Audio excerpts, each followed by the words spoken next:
So let's see here. Final thoughts on the chain from ATOP. The guy sent me this chain. They were very kind to send me this chain. It's very similar design to the Stihl Hexa chain. They were kind enough to send me a 32-inch loop, and which is nice because I think they're out of Sweden, and I don't think it's very common for them to run 32. That's just a long bar for them, so it's very nice of them to send me a longer loop that is suitable to you know, our stuff out in the Pacific Northwest. I typically run a 36. They sent me a 32, so I just threw a 32 on and ran with it. I've got a couple clips of running it on a Husqvarna 572, and I have another clip running it with my 066, and then I have another clip of it on my 066, but with a square grind on the ATOP tooth. So my review is gonna be two parts here. First part is on the geometry of the cutter, on the cutting edges. I don't find the geometry to be copacetic with the type of cutting we do here in the Pacific Northwest. Now,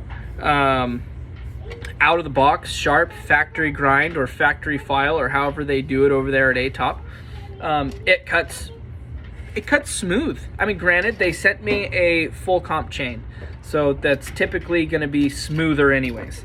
But I have noticed it cuts smooth, and it cuts very, very, very straight. It does not wander off or veer, and I think that has something to do with that geometry. Now, I said in a couple videos that the raker kind of kicks out a little bit, which it does. The hex chain is very dramatic. It kicks out really far, but you know, taking a second look at a stock Stihl tooth and a stock Oregon tooth, they kick out to the side as well, exactly like this ATOP chain. Now, the like I said before, the Hexa, I haven't seen one in person, but I've seen videos of it, and it seems to kick off very dramatically. I don't know what the idea is there, but Stihl's chain is very dramatic.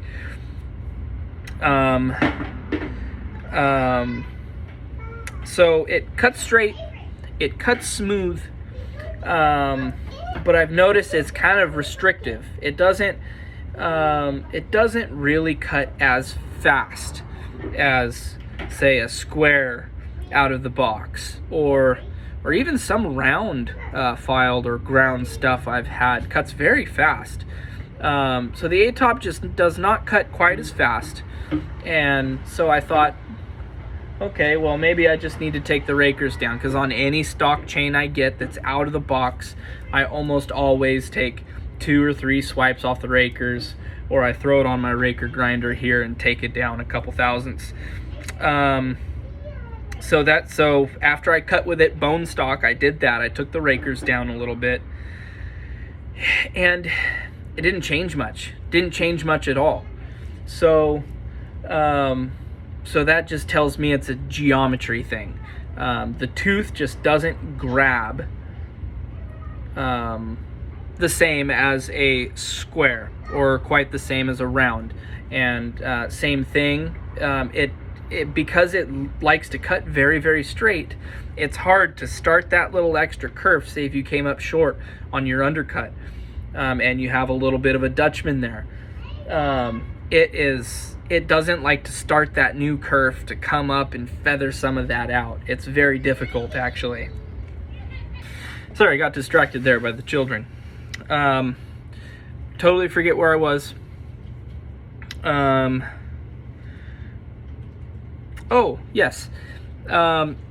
It just doesn't like to feather out those little imperfections. It does not like to start a new curve, which, you know, in some ways is good and in some ways is bad.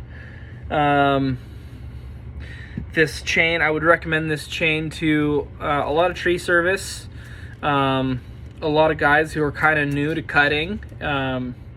I would recommend it to them. There's nothing wrong with this chain, just in the production timber setting, I don't think it's the best fit here on the Pacific Northwest and our style of cutting.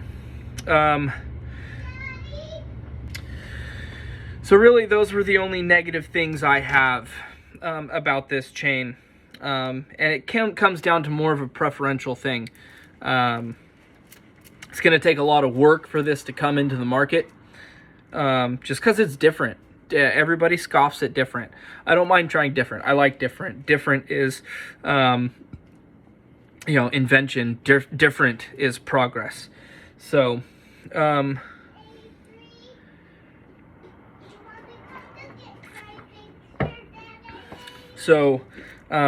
on to the things that I like about this chain. The chain's soft. The tooth is a little softer, and we know this argument between the still material and the Oregon material.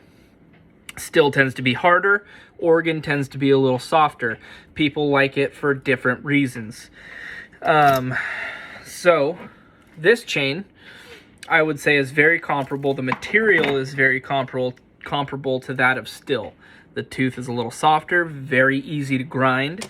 And when you dull it up, which happens, you hit stuff. That's what happens. When you dull it up, the material kind of tends to fold over a little bit, which I like better anyways, because still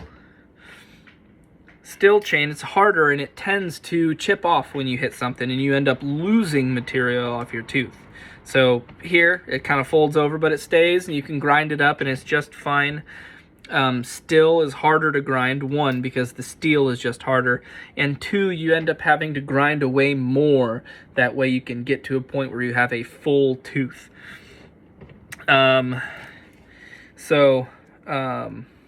Hardness, material quality, I think is great on these chains. Every bit of on par for what we have with Oregon or still.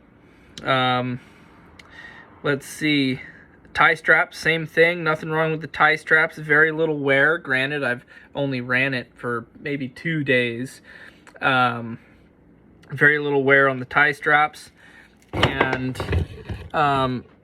the drivers are of great design. I mean, I think they're actually the same as the still drivers. They have a little oil channel right there. You can kind of see that.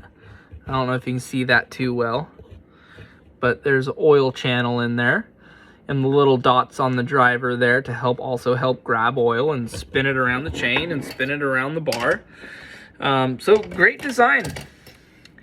I mean, Oregon doesn't even have that. I prefer Oregon chain most times. Oregon chain doesn't even have that. And let's see, I've got still right here somewhere. Let's see some still. Nope, that's Oregon. Ah, there it is. And see, this is still. See, it looks almost exactly the same as a still drive link. It has the little dots. If my camera could focus, it has the little dots, and it's got a little oil channel in there. Side by side, I think they're the same, which is good. It's good material. There's nothing wrong with this Swedish chain. All around good material. Would I buy it again? Well, actually, maybe. I never bought it. They sent it to me. Would I buy it? I guess.